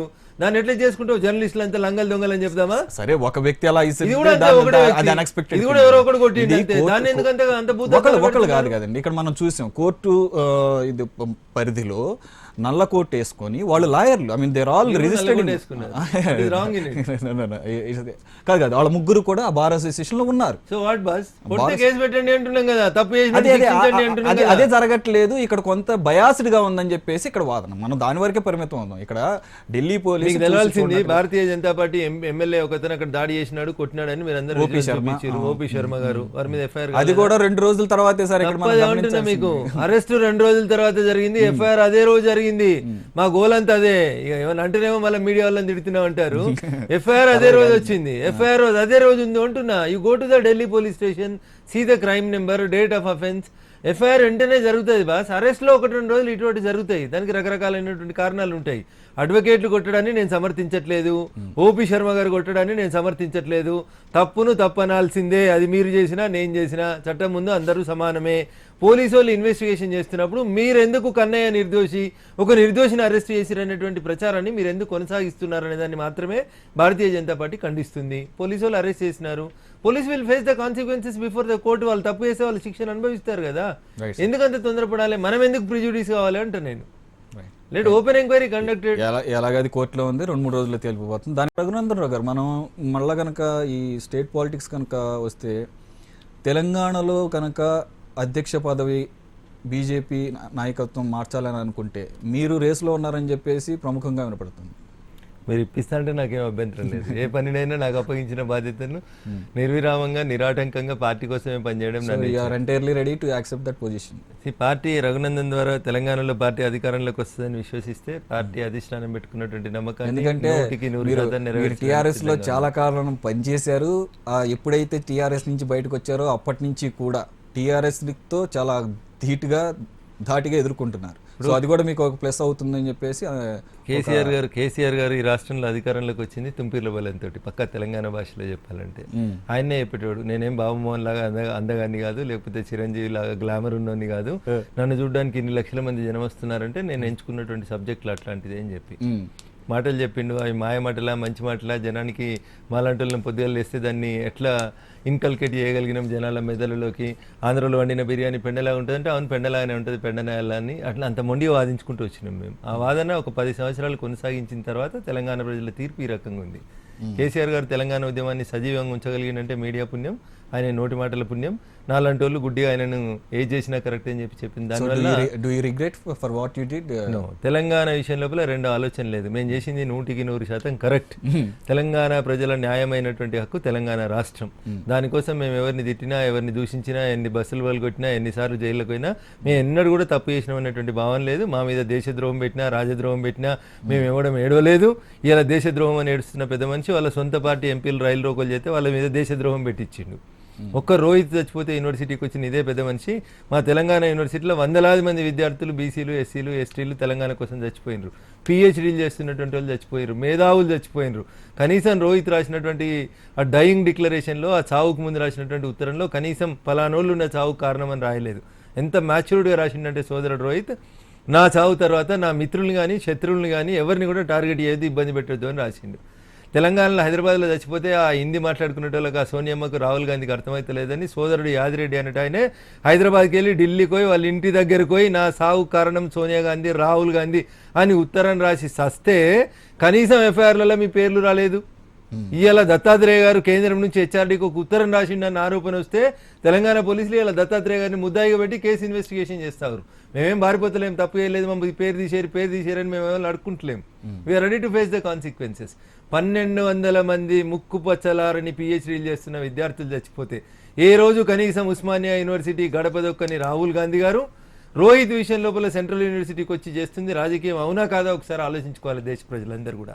1200 మంది తెలంగాణ బిడ్డలు చచ్చిపోతే మీ అమ్మ 2004లో కరీంనగర్లో చెప్పి 2014లో తెలంగాణ బిల్లు పెట్టేదాకా 10 ఏళ్ళు టైం తీసుకున్నందుకు 1200 మంది ముక్కుపచ్చలారని మా తెలంగాణ బిడ్డలు చస్తే ఒక్కరోజు కూడా ఉస్మానియా యూనివర్సిటీలో జరుగుతున్న పోరాటాన్ని గురించి మాట్లాడని మీరు ఒక్క రోహిత్ అనేటువంటి సోదరుడు, అంత మ్యాచ్యూరిటీ ఉన్నటువంటి సోదరుడు చచ్చిపోతే ఆయన సావును కూడా రాజకీయం చేయడానికి 2 సార్లు యూనివర్సిటీకి వచ్చిన రాహుల్ గాంధీ నువ్వు అసలు ఏమైనా ఉందా అనేది ఈరోజు సభ్య సమాజం ప్రశ్నించాల్సినటువంటి పరిస్థితి. సార్ మనకి మరో కాలర్ ఉన్నారు, నందు ఫ్రమ్ అట్లాంటా. నందు గారు మాట్లాడండి.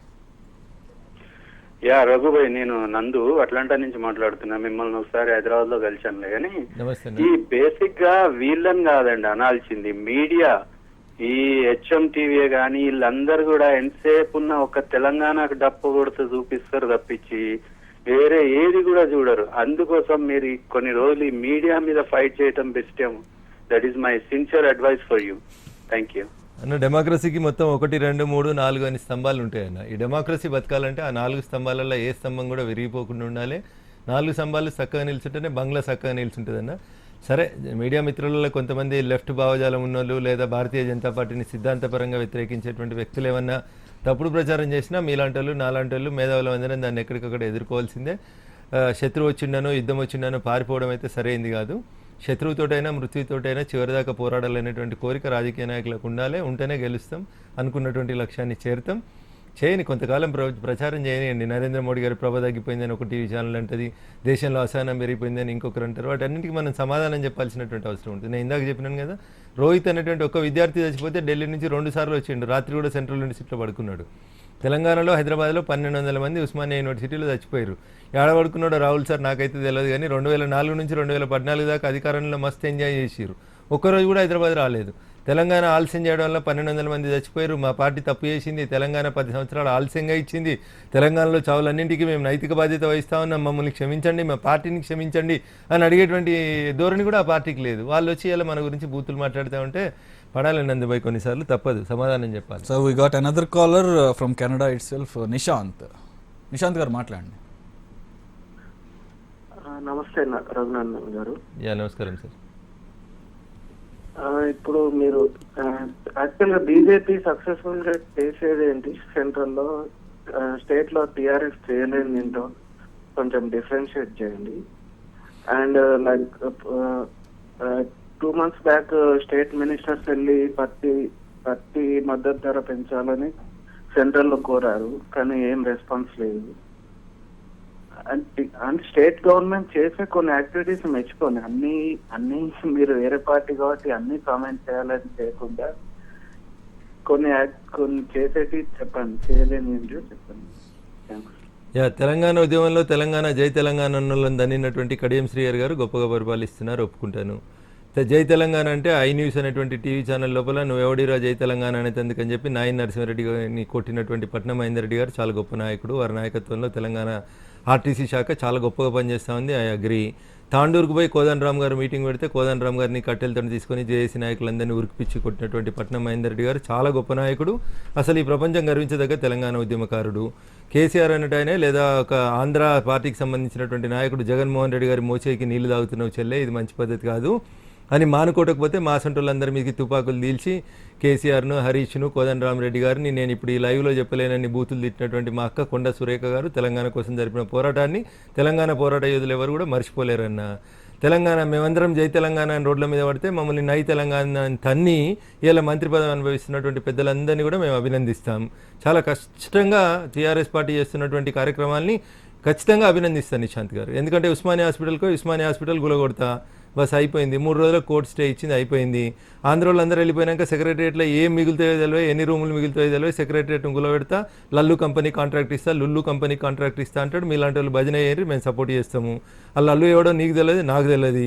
ఆ లల్లు కంపెనీకి సెక్రటరియట్లో ఉన్న 55 ఎకరాల జాగా మంచిగా అనిపించింది. ఆ లల్లు అనేటువంటి బిడ్డ పెళ్లి కేరళలో అయితే దానికి ప్రత్యేకమైన విమానం పెట్టుకుని డిప్యూటీ సీఎంతో సహా మంత్రులందరినీ తీసుకొని పోయి కేసీఆర్ 3 రోజులు గడుపుతాడు. ఆ తెలంగాణ అభివృద్ధి కోసమే కాదనొద్దు. రాజశేఖర రెడ్డి బతుకున్నప్పుడు కట్టినటువంటి సీఎం క్యాంప్ ఆఫీస్, సీఎం కొంప ఇలా బాగలేవు. 30 కోట్లు పెట్టి అది గులగొట్టేసి దాని వెనకాల 2 ఎకరాల విశాలమైన భవనం కట్టాలి, దాన్ని సమర్థించుకుందాం. ఉమ్మడి ఆంధ్రప్రదేశ్ రాష్ట్రంగా ఉన్నప్పుడు కట్టినటువంటి మంత్రుల క్వార్టర్లు ఇప్పుడున్న మంత్రులకు సరిపోతలేవు. ఆ రోజు 36 మంది మంత్రులు, ఇలా 18 మంది మంత్రులు.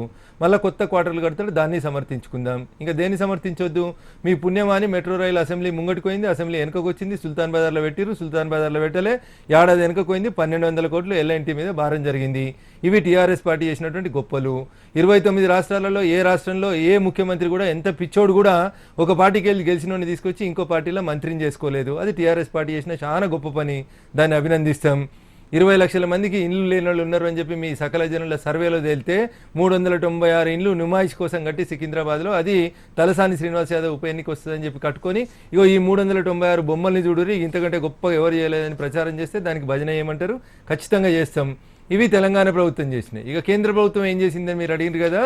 ఈ దేశం లోపల మీరు ప్రపంచ దేశాల్లో బాగా ఎదిగినటువంటి దేశం కెనడాలు ఉన్నారు. మీ దగ్గర సోషల్ సెక్యూరిటీ ఎట్లుంటుంది అనేది మీకు తెలుసు. అమెరికాలో సోషల్ సెక్యూరిటీ ఏముంటుందో తెలుసు. ఈ దేశంలో ఈ రోజుకి ఆటో డ్రైవర్ చచ్చిపోతే ఆటో డ్రైవర్లు అందరూ కలిసి మంచికి 100, 200, 500 వేసుకొని సావులు చేస్తున్నారు. నిశాంత్, ఆడ సోషల్ సెక్యూరిటీ లేనటువంటి దేశం ఏమైనా ఉంది ప్రపంచ దేశాలంటే భారతదేశం. హార్వర్డ్లో, ఆక్స్ఫర్డ్లో మీలాగా చదువుకోకపోయినప్పటికీ కూడా చిన్న కుటుంబంకి వెళ్ళి వచ్చినా ఛాయ్ అమ్ముకున్నా నరేంద్ర మోడీ ఆలోచించిండు గరీబోడు చచ్చిపోతే ఈ దేశంలో సోషల్ సెక్యూరిటీ ఉండాలని. అందుకని 12 రూపాయలు కడితే చచ్చిపోతే ప్రమాదం లోపల 2 లక్షల రూపాయలు అనేటువంటి ఒక గొప్ప ఆలోచన.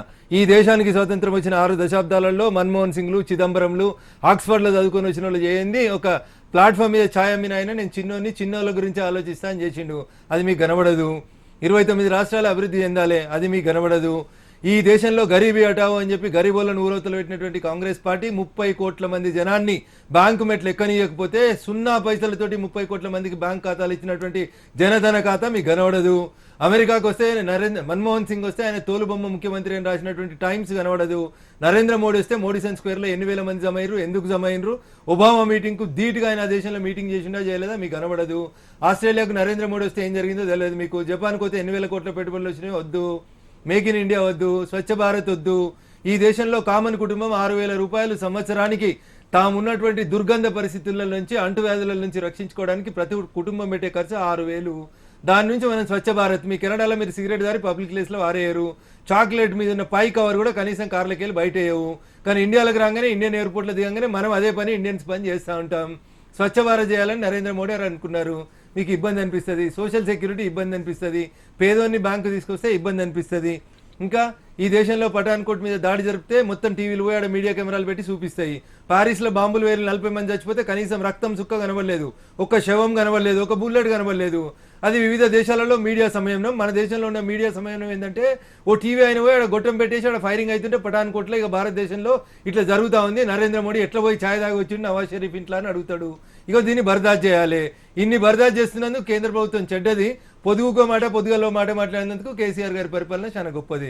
Thanks Nishant for your kind advice. Definitely మా లోపల ఏమైనా తప్పులు ఉంటే సరిదిద్దుకుంటాం. మీరు కూడా ఇదే మాట కేసీఆర్ గారికి చెప్పి వారి తప్పులు ఏమైనా ఉంటే సరిదిద్దండి. సరే సార్, ఇప్పుడు మీరు చాలా అన్నారు. ఉస్మానియా హాస్పిటల్ కూలగొట్టడం వ్యవహారం దగ్గర నుంచి ఇంకా కూలలేదండి, ఆ ప్రయత్నాలు అయితే సెక్రటరియట్ పోతుందా? ఇటువంటి బాధ్యతారహితమైనటువంటి లేకపోతే వృధా వ్యయాలతో కూడినటువంటి పనులు చేస్తుందని చెప్పేసి అంటున్నారు. ఇది బీజేపీ తరపున రాబోయే కాలంలో వీటన్నిటిని ప్రజల్లో పెట్టాలనే కార్యక్రమం ఏ విధంగా తీసుకోబోతుంది? ఇప్పుడు మీరు ఖచ్చితంగా తీసుకోవాల్సిన అవసరం ఎర్రగడ్డకి తరలిస్తామన్నారు. ఒక డాక్టర్ గా నాగం జనార్దన్ రెడ్డి గారు ఫైట్ చేసిరు. హైదరాబాద్ లో ఉన్న హైకోర్టుకు పోయినారు, స్టే తీసుకొచ్చినారు. ఉస్మానియా ఆసుపత్రిని గులగొడతామన్నారు. It is an heritage construction, you cannot do it అన్నారు. అయిపోయింది. దానికి కేసీఆర్ గారు ఏమన్నారు, నేను హైకోర్టు జడ్జీలనే తీసుకొచ్చి చూపిస్తా, ఎందుకు గులగొట్టద్దు అన్నారు. చూపెట్టురి. ఇంకో రోజు పోయిండు ఉస్మాన్ ట్యాంక్ బండ్ మీకు వెళ్ళి పోతుంటే సార్కు వాసన వచ్చిందంట. ట్యాంక్ బండ్లో ఉన్న నీళ్ళు మొత్తం తీసేసి కొబ్బరి నీళ్ళు వస్తా అన్నాడు. పోయిమన్నాం మేము. 20 నెలలు అయింది, మరి అదే వాసన వస్తుంది, గట్లే ఉన్నది. ఇంకా ట్యాంక్ బండ్ ఇంకా శుభ్రం అయితే కాలేదు. ఆకాశ అర్మ్యాలు కడతా అన్నాడు, 124 ఫ్లోర్లు కడతా అన్నాడు. అవి ఏమైతే ఇప్పటిదాకా మెటీరియలైజ్ కాలేదు. ఒక రోజు పోయిండు సంజీవయ్య పార్కులో అన్ని ఫ్లోర్లు కట్టేస్తా అన్నాడు. అరే దొర ముందుగా గరీబులకు ఇల్లు కట్టి 20 లక్షల మందికి ఇల్లు లేవు వాళ్ళకి కట్టి, మొన్న రంగారెడ్డి జిల్లా కాడికి దరఖాస్తు ఇచ్చిన 60,000 మందికి ఇల్లు కట్టి, గది ఆలోచించు 396 ఇండ్లు నుమాయిషి కట్టి అంతా నేనే చేసిన అని చెప్తే మీరు ఇన్నంటున్నా సరే రీసెంట్ గా జరిగినటువంటి జిహెచ్ఎంసీ ఎలక్షన్స్ లో యునానిమస్ విన్, దాంట్లో ఎవరు కాదనలేనటువంటి స్థానాలు దాదాపు 100 స్థానాలు సంపాదించింది. దీన్ని బట్టి ప్రజలు పూర్తిగా అధికార పక్షం వైపు టీఆర్ఎస్ ప్రభుత్వం వైపు ఉన్నారని చెప్పేసి క్లియర్ కట్ గా కనపడుతుంది. సరే, మీకు పేషెన్సీ ఉందంటే జిహెచ్ఎంసీ ఎన్నికల ఫలితాన్ని నేను 3 ముక్కలలో చెప్తాను. చెప్పండి. ఒకటి, ఓల్డ్ సిటీ మీకు, న్యూ సిటీ మాకు. న్యూ సిటీలో ఉన్నటువంటి ముస్లిం సోదరులందరూ కూడా మా పార్టీకి 100 మాకనే. అదే నేను చెప్పనియండి. ముస్లింలలో మేము బలమైనటువంటి అభ్యర్థులు పెట్టాం, మీరే ఇది చేసుకోరు. 1-2 చోట్ల బలమైన అభ్యర్థులు పెడితే మేము ఉప ముఖ్యమంత్రిని దానినాం, అవసరమైతే ఎవరినైనా దంతం మేము. మీరు మా జోలికి రావద్దు, అది ముందే అగ్రిమెంట్. ఓల్డ్ సిటీ మీకు ఇచ్చేసినాం, న్యూ సిటీలో మీరు క్యాండిడేట్లను పెట్టొద్దు. సో అఫీషియల్ గా లేకపోయినా లోపాయకారికంగా చెప్పనీయట్లేదు సురేష్ గారు, జనానికి వాస్తవాలు పోనీయదలుచుకోలేదు. కొంచెం మీరు ఆ పక్షపాతి ఉన్నట్టున్నారు, అందుకని ఇబ్బంది పెడతాం. సో న్యూ సిటీకి వచ్చేసరికి ఏడం ఎంఐఎం క్యాండిడేట్లను పెట్టలేదు, అబ్జల్యూట్ గా టీఆర్ఎస్ కు సపోర్ట్ చేసుకున్నారు. భారతీయ జనతా పార్టీ, తెలుగుదేశం పార్టీ కలిసి చేసినటువంటి ఒక తప్పు గురించి నేను మీకు చెప్పదలుచుకున్నాను. నిజాం కాలేజ్ గ్రౌండ్ లో ఈ 2 పార్టీలు కలిసి ఒక సభ పెట్టినాయి. దానికి ముఖ్య అతిథిగా పక్క రాష్ట్ర ముఖ్యమంత్రి చంద్రబాబు నాయుడు గారిని పిలుచుకొచ్చిర్రు. ఆ సార్ వచ్చిండు. ఆ సార్ నోటికెళ్ళి టీఆర్ఎస్ అనే ముత్యాల పలుకులు రాలేదు, చంద్రశేఖరరావు పేరు రాలేదు. మేము ఆంధ్ర కాలనీలలో ప్రచారానికి పోయినప్పుడు వాళ్ళు ఏం చెప్పారంటే, సార్ పైన ఆ చంద్రుడు ఈ చంద్రుడు, ఇటు ఓటుకు నోటుకేసి అనేటు టెలిఫోన్ ట్యాపింగ్ అని ఇద్దరు దోస్తాను అయినాక మధ్యలో మాకెందుకు సార్ రేపు ఆంధ్ర ఓటు వేయలేదని తిడతారు కేసీఆర్. అన్ని వాళ్ళకే మధ్యలో ఉండి బీజేపీ ఏమన్నా దోస్తాన కలిపిందేమో అనుకోవాలేమో. అట్లాంటి నీతి మాలినటువంటి సిద్ధాంత టీడీపీ ఎన్డీఏ ప్రభుత్వం ఉంది, ఇది కనపడుతుంది. మీరే అంటున్నారు టీడీపీతో ఇప్పుడు మీకు అలయన్స్ మీ మాటలోనే కనబడుతుంది. You are not entirely happy with the alliance. నేను కాదు, 2014 ఎన్నికల కంటే ముందు భారతీయ జనతా పార్టీ తెలంగాణ రాష్ట్ర శాఖ అధ్యక్షుడు కిషన్ రెడ్డి గారు అబ్జల్యూట్ గా తెలంగాణలో తెలుగుదేశం పార్టీతో పొత్తు పెట్టుకోవడాన్ని 100% మీ ముందు, మా ముందు, జనం ముందు కూడా వ్యతిరేకించినారు. అది అందరికీ తెలుసు, జగమెరిగిన సత్యమే. కాడర్ లో చాలా మంది ఈ అభిప్రాయంతో ఉన్నటువంటి మాట వాస్తవం. తెలుగుదేశం బీఫామ్ మీద ఎవరినైనా గెలిపిస్తే వాళ్ళు తెల్లారే పోయి టీఆర్ఎస్ లో గెలుస్తారు. ఈ దరిద్రం కంటే చక్కగా టీఆర్ఎస్ కి వేస్తే అయిపోతుంది కదా అని జనం కూడా మెంటల్ గా ఫిక్స్ అయినరు. దానికి మీరు ఓహో ఆహా ఈ ఫలితాలు ఇంతకు మించి గొప్పగా లేవంటే 2009లో ఎన్నికలు. మీరు ఎందుకని మీ కేంద్ర నాయకత్వాన్ని ఈ విషయంలో ఒక రాష్ట్రాన్ని స్టేట్ టు స్టేట్ మనం ప్రియారిటైజ్ చేసుకుందాం అని చెప్పేసి ఎందుకని ఒప్పించలేకపోయారు? ఆఫ్ కోర్స్ ఆంధ్రప్రదేశ్లో మీకు టీడీపీతో అలయన్స్ ఉన్నంత మాత్రం తెలంగాణలో ఉండాల్సిన అవసరం లేదు. ఇప్పుడు ఈ అభిప్రాయం మేము ఇంత ఓపెన్ గా ఎయిర్ లో చెప్పగలిగిన వాళ్ళం పార్టీ అధిష్టానానికి చెప్పలేమని ఎట్లా అనుకుంటారు సురేష్? అంటే దాన్ని ఆనర్ చేయలేదు అయితే. This is wrong, very wrong concept. రాజుగారి మొదటి భార్య మంచిదంటే మీరు రెండో భార్య చెడ్డదని ఇంటర్ప్రిట్ చేస్తే నేను I don't agree with your argument. అలాగే sir, my question is this, మేము మా పార్టీ నాయకత్వానికి చెప్పాల్సిన సందర్భాల్లో చెప్పినాము. ఇప్పుడున్న పరిస్థితులలో పునరాలోచన చేయము, ఇది స్థానిక సంస్థల ఎన్నికలు కదా నడిపియండి అన్నారు. స్థానిక సంస్థల ఎన్నికల తర్వాత వచ్చినటువంటి ఫలితాలను చూసిన తర్వాత హైకమాండ్ కూడా ఆలోచనలో పడింది. గ్రౌండ్ లో ఉన్నటువంటి రియాలిటీని మన నాయకులు మనకు చెప్పినారు. మనమే మన నిర్ణయాన్ని ఆలోచించుకోవాలనేటువంటి ఒక చర్చ అక్కడ జరుగుతూ ఉంది హైకమాండ్ లోపల. అంటే మీ నిర్ణయాన్ని అధిష్టానం పట్టించుకోలేదని వెంటనే నేను ఏం మాట్లాడుతుంది దానికి? ఓకే రైట్, అది మీ ఎలాగైనా మీ పార్టీ ఇంటర్నల్ మ్యాటర్ మీకే వదిలేస్తాను. సో ఫైనల్గా సార్, ఇప్పుడు కాంగ్రెస్ ఏముంటుందంటే తెలంగాణలో ఎప్పటికైనా సరే మేమే ప్రత్యామ్నాయం అనేటువంటి అపోజిషన్ అంటుంది. సో మీరేమో ఇప్పుడు వరకు టీడీపీతో అలయన్స్లో ఉండి మీరు లాభం పొందారో నష్టపోయారో అది తర్వాత విషయం. సో మీ భవిష్యత్ కార్యాచరణ ఎలా ఉండబోతుంది? అంటే కాంగ్రెస్తో పాటుగా లేకపోతే కాంగ్రెస్ కన్నా కూడా బలంగా మేమే టీఆర్ఎస్కి రాబోయే కాలంలో తెలంగాణలో ప్రత్యామ్నాయం అని చెప్పేసి ఏమన్నా ప్రొజెక్ట్ చేసుకునే అవకాశం ఎంతవరకు ఉంది? సురేష్ గారు, నేను 2 విషయాల్ని చాలా స్ట్రాంగ్గా బిలీవ్ చేస్తాను మనిషిగా. ఎందుకంటే ఇక్కడ ఒకసారి కాంగ్రెస్ ఇక్కడ తెలంగాణ ఇచ్చింది అనేది వాళ్ళకున్న ఒక పాయింట్. అఫ్ కోర్స్ దాన్ని వాళ్ళు సరిగ్గా ప్రజల్లోకి తీసుకెళ్లలేదని వాళ్ళలో కొంతమంది అభిప్రాయం. సో ఈ పాయింట్లో బీజేపీ ఏ విధంగా ముందుకెళ్ళబోతుంది? నేను భారతీయ జనతా పార్టీ నాయకుడిగా నరేంద్ర మోడీ గారు ఇచ్చినటువంటి స్లోగన్ మీకు ఒకసారి గుర్తు చేయదలుచుకున్నాను. కాంగ్రెస్ ముక్త భారత్ అనేటువంటి స్లోగన్ దిశగా భారతీయ జనతా పార్టీ పనిచేస్తుంది. అదే దిశగా మా అడుగులు ఉంటాయి, ఫలితాలు కూడా అదే దిశగా తెచ్చుకోవడానికి ప్రయత్నం చేస్తా ఉన్నాం. అందుకనే కాంగ్రెస్ పార్టీ కూడా దానికి మానసికంగా సిద్ధమై ఢిల్లీలో మేము మాకు ఒక్క సీట్ రాకున్నా సరే కానీ అందరూ పోయి ఆప్కే ఏరి బీజేపీని ఓడగొట్టురు అన్నారు.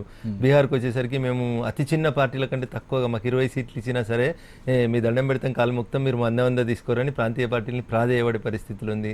తమిళనాడులో మాది పాత పొత్తు, మాది పాత సంబంధం అని గులాం నబీ ఆజాద్ అనే పెద్ద మనిషి వచ్చి ఆ నడవరాని ఆయన ఇంటికి పోయి ఈయన కాలు మొక్కి ఆయన కాలు మొక్కి బలవంతపు సంసారం మొదలుపెట్టిరు ఆల్రెడీ. సో ఈ స్థాయికి కాంగ్రెస్ దిగజారి తనని తానే చంపుకొని భారతీయ జనతా పార్టీని చంపుతున్నా అని తను ఫీల్ అవుతుంటే ఓకే, మానవ బాంబు తను పోతుంది, తన ప్రత్యర్థిని కూడా తీసుకుపోవడంలో కొన్ని సందర్భాల లోపల సఫలీకృతం అవుతుంది. That's what happened in Delhi and Bihar. ఇప్పుడు మాకు అర్థమవుతుంది ఏంటంటే దేశంలో వామపక్షాలు, కాంగ్రెస్, మేమంటే నచ్చనోళ్ళు, సిద్ధాంత వైరుధ్యం ఉన్న వాళ్ళు అందరూ 2019 ఎన్నికలకు ఒకవైపు వస్తారు. మొన్న మేము గెలిచింది 34 నుంచి 36% ఓట్లు వస్తే మేము అధికారంలోకి వచ్చినాం. ఇప్పుడు మాకు రావాల్సినటువంటి ఓట్ల శాతం ఎంత? 51% మేము పెరగాలి. కాంగ్రెస్ వాళ్ళు, కమ్యూనిస్టులు, మమతా బెనర్జీ, నితీష్, ములాయము, ఇంకా ఈయన ఆయన ఉన్నోడు లేచినోడు లేవనోడు అందరూ కలిసి ఒక అరే మేము కామన్ మ్యాన్ బాస్, మేము సింపుల్ గా 1+1 2 అవుతుందని చదువుకొని వచ్చిన సర్కార్ స్కూల్కి వెళ్ళి వచ్చిన వాళ్ళం. మా ఈ రెండే సిద్ధాంతాలు, ఒకటి ఆశ, రెండు అవసరం. రేపు మీరు ఈ కంపెనీకి CEO అవుతారనేటువంటి ఆశ మిమ్మల్ని బతికిస్తుంది. ఇంట్లో భార్య పిల్లలు ఉన్నారు కాబట్టి ఉద్యోగం చేసి 10,000 తీసుకురావాలనేటువంటి అవసరం మిమ్మల్ని నడిపిస్తుంది. ఆశ, అవసరం రెండు బతికినంతసేపు మనిషి బతుకుతాడు, రాజకీయ పార్టీలు బతుకుతాడు. నాకు ఆశ లేదు, నేను సర్వసంగ పరిత్యాగిని, నేను ఎమ్మెల్యే అవసరం లేదు, నేను ప్రైమ్ మినిస్టర్ అవసరం లేదనుకుంటే నువ్వు రాజకీయం చేయకు, కాషాయం గుడ్డలు వేసుకొని సిద్ధాంతం చెప్పుకో, దట్ విల్ బి బెటర్. కానీ రాజకీయ పార్టీలు ఏవి కూడా అందుకు సిద్ధంగా లేవు. మేము అనుకుంటుంది చాలా స్పష్టంగా, తెలంగాణలో ప్రత్యామ్నాయ శక్తిగా భారతీయ జనతా పార్టీ మాత్రమే ఎదగగలుగుతుంది. మేము మాత్రమే 2019లో ప్రత్యామ్నాయం. వాళ్ళు ఉంటారా సస్తారా అనేది నేను మాట్లాడదలుచుకోలేదు.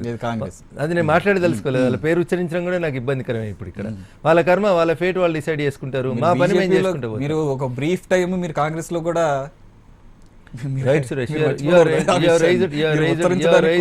you have raised a point and where I have to clarify myself. ఆ రోజు నాకున్నటువంటి పరిస్థితులలో తెలంగాణ రాష్ట్ర సమితి అనేటువంటి ఒక నాయకత్వంతో పోరాడుతున్నటువంటి క్రమం లోపల ఒక ఇండివిజువల్గా నేను ఆ బ్యాటిల్ కొనసాగించలేను. రాష్ట్రంలో, కేంద్రంలో అధికారంలో ఉన్నటువంటి పార్టీ నాకు వ్యక్తిగతమైన రక్షణతో పాటు సిబిఐ లాంటి ఇన్వెస్టిగేటింగ్ ఏజెన్సీస్ తోటి కరెక్ట్గా ఇన్వెస్టిగేషన్ చేయిస్తుంది అన్నటువంటి ఆశ కోసం కాంగ్రెస్లకు పోయినటువంటి మాట వాస్తవం. దానిని తప్పుపడతలేను, పోలేదు అని నేను మీ ముందు అబద్ధం చెప్తలేను, పోయిన మాట వాస్తవమే. ఎందుకన్నారంటే మీరు మరీ ఉచ్చరించడానికి కూడా అంటే నేను I don't want to blame somebody. నేనేం చేసినా చెప్పుకుంటాను, కానీ సురేష్ రెడ్డి నాకు చెప్పాల్సిన అవసరం లేదు.